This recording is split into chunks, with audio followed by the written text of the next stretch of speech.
بادشاہ تھے.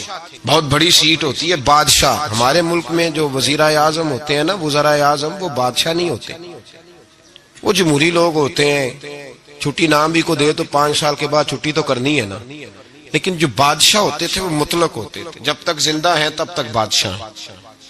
حضرت ابراہیم ابن ادھم بادشاہ تھے، گھر میں سوئے ہوئے تھے. طبیعت میں روز خیال آتا تھا کہ اللہ اللہ ہونی چاہیے یار، یہ دنیا تو تھوڑے چند روزہ ہے. وہی لفظ جو ہم سارے نہیں کہتے، دنیا چند روزہ ہے. تو پھر بندہ پوچھے کتنے دن رہ گئے ہیں آپ کے پاس؟ کہتا ہے بڑی عمر پڑی ہے ابھی صحیح ہونے کے لیے. حالانکہ دنیا یہ روز کہتا ہے. اور تیاری کیا ہے؟ کہتا ہے بڑا ٹائم پڑا ہے. پتہ نہیں کتنا ٹائم رہ گیا بھائی، کون سا سٹامپ پیپر مل گیا ہمیں.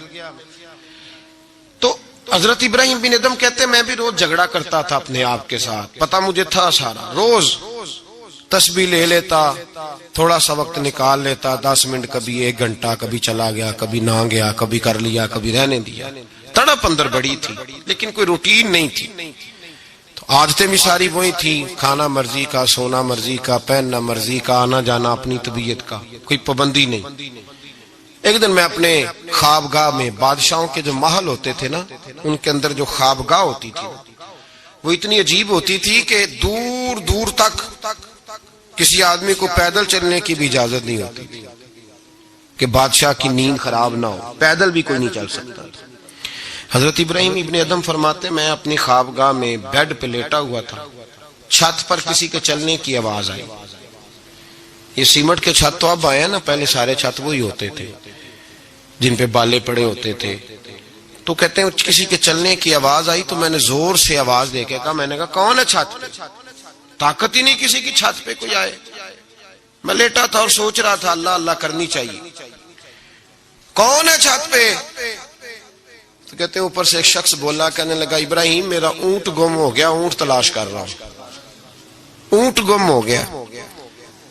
تو حضرت ابراہیم ابن ادھم فرمانے لگے تو بڑا بیوقوف ہے، اونٹ کا چھت پہ کیا کام؟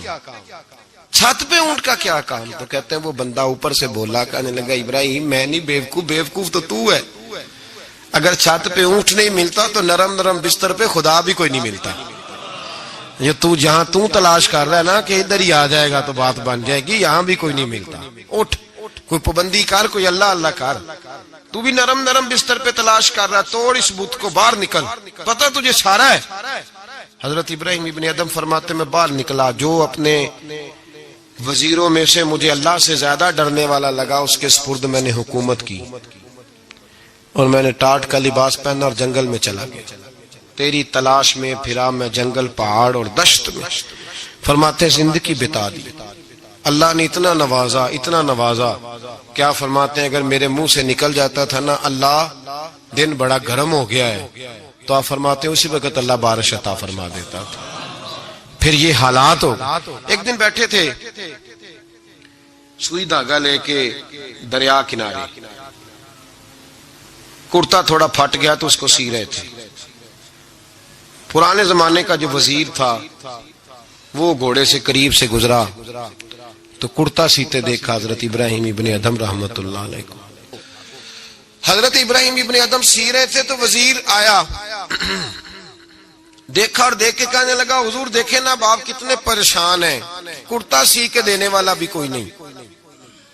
کتنی اچھی بادشاہی تھی، آپ اشارہ کرتے تھے ہزاروں کرتے آ جاتے. حضرت ابراہیم ابن ادھم نے اس کی طرف دیکھا تو جواب کوئی نہ دیا. دریا کنارے بیٹھے تھے تو وہ سوئی ہاتھ میں تھی، وہ دریا میں ڈال دی اور کہنے لگے دریا کی مچھلیوں ذرا میری سوئی تو واپس کرو.